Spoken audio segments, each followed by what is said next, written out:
Hey everybody, it's Eric Bean, CEO of Texting Base, today to tell you how to manage your IT and technology staff, how to manage your software developers, how to manage your backend developers, all that good stuff.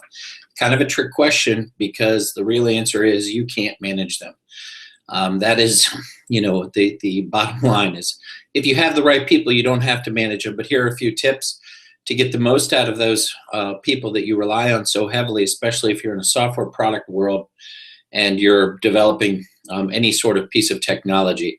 The first thing you can do is give them flexible hours to help them do their job the best way. Why is this important? Software people tend to work at all hours of the day. They tend to care about certain things that only they would care about. Some love sports and want to wrap their entire day around the playoffs or hockey. Some want to wrap their day around an Apple phone call or a webinar to unveil the most recent changes in Apple. So have a flexible schedule because a lot of them will be up till 4 or 5 at night.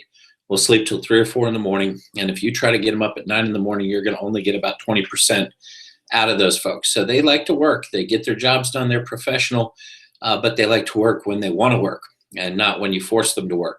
And they all work together. Second thing is to work in small groups. All great IT people like working with A players that are also great IT people, and they like to work in a small group where they can bounce ideas off of each other and get along. So if the group gets along and you have 3 or 4 people that are working well together, you will be able to knock out tremendous amounts of progress in shorter amount of times without having a lot of the restrictions that larger companies have.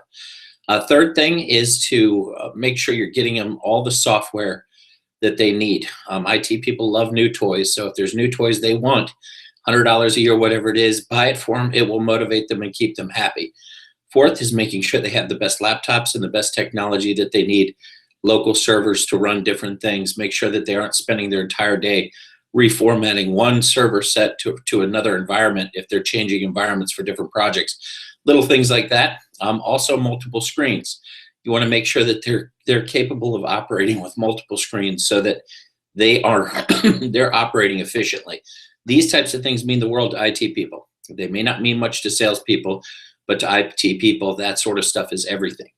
And finally, when you're talking about the actual management of that staff, you want to protect them from all things that don't matter to them. So for example, anything that comes from an operational side, anything that you're gathering from your customers, you don't want to just come with an onslaught of all that garbage and throw it at them. You have to know how to delicately put that information in front of them without overwhelming them. Their heads are filled with code. Their heads are filled with everything but the stuff that you throw at them could put them into a spiral. So you have to be delicate, and then you have to take away every other concern that they have except for your product. So if it comes to a place that you're putting them up in a corporate house, pay to get somebody to mow the lawn, pay their bills. Don't have them trying to manage the bills and the phones and all that. It will keep them from doing their jobs. So if you can reduce all the things that they have to worry about and have them focus on the product, provide the best software and the tools and the toys that they want to play with, the best monitors and the laptops, as well as letting them have flexible hours, working in a small team with A players, you've got a chance to accomplish great things with a very small group and not a tremendous amount of money. So that's my tip of today as to how to manage IT people. It's not about managing them. It's more about managing yourself and making sure you're providing the best place so people can be productive. Thank you so much for listening.